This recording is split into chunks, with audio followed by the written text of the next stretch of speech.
মই পুনৰ বিদ্যাপীঠ primary English medium স্কুলৰ হেডমিষ্ট্ৰেছ। আমাৰ স্কুলখন স্থাপিত হৈছিল 2007 24 জানুৱাৰী। আমি 2007 পৰাই আমাৰ স্কুলত টিচাৰ্ছ ডে উদযাপন কৰি আছোঁ। এতিয়া আমাৰ 19তম টিচাৰ্ছ ডে আমি আজি উদযাপন কৰি আছোঁ আমাৰ স্কুলত। আমাৰ স্কুলত 19 বছৰ ধৰিয়ে বহুত শিক্ষয়িত্ৰী জড়িত হৈ আছে। তাৰ মাজত আমাৰ বিজঝৰা হাইস্কুলৰ প্ৰিন্সিপাল স্বৰ্গীয় মুকুন্দ শৰ্মা ছাৰ আছিল। এতিয়া তাই মানে আমাৰ মাজত নাই। আৰু জাষ্ট কিছুদিন আগতে আমাৰ স্কুলত বিবেকানন্দ বিদ্যাপীঠৰ প্ৰধান শিক্ষক জ্যোতিৰ্ময় ভট্টাচাৰ্য ছাৰো আমাক এৰি গুচি গ'লে। আমি মানে বহুত মানে তাৰ মিচিংটো বহুত অনুভৱ কৰি আছোঁ।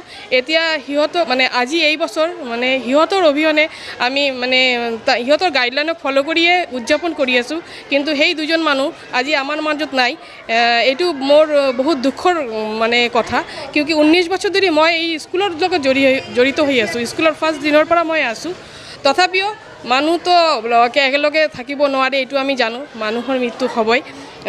তথাপিও আজিৰ দিনটো মই চব টিচাৰক হেপী টিচাৰ্ছ ডে বুলি এটা উইচ দি আছোঁ। আৰু সকলোকে যাতে আজির দিনা ভালকে কটাবো পারে। পুনর বিদ্যাপীঠও আজকে উদযাপন হচ্ছে এবং বিভিন্ন প্রোগ্রামের মাধ্যমে হচ্ছে সেটা। আর তাছাড়া আমি নতুন এই স্কুলের একাডেমিক মেন্টর হিসাবে আমাকে প্রধান শিক্ষিকা ডেকেছেন, সেই হিসাবে আসছি এবং প্রোগ্রাম খুব ভালোভাবে হচ্ছে। আমাকে সামান্য স্পিচ রাখতে বজায় রেখেছি। তাছাড়া আজকে আরও কিছু প্রোগ্রাম আছে, শিক্ষকদের বেশ কিছু প্রোগ্রাম আছে, স্পিচ আছে বিভিন্ন। এবং সবশেষে আমিও এর ভ্যালু সম্পর্কে, এর এডুকেশনাল ভ্যালু কী সে সম্পর্কে কিছু কথা বলতে চাই এবং বলবো সেটা। ধীরে ধীরে বাচ্চাদের প্রোগ্রাম শেষ হোক তারপরেই, এবং খুব ভালোভাবে প্রোগ্রাম হচ্ছে যা দেখতে পেলাম, এবং আরও অনেক প্রোগ্রাম হবে।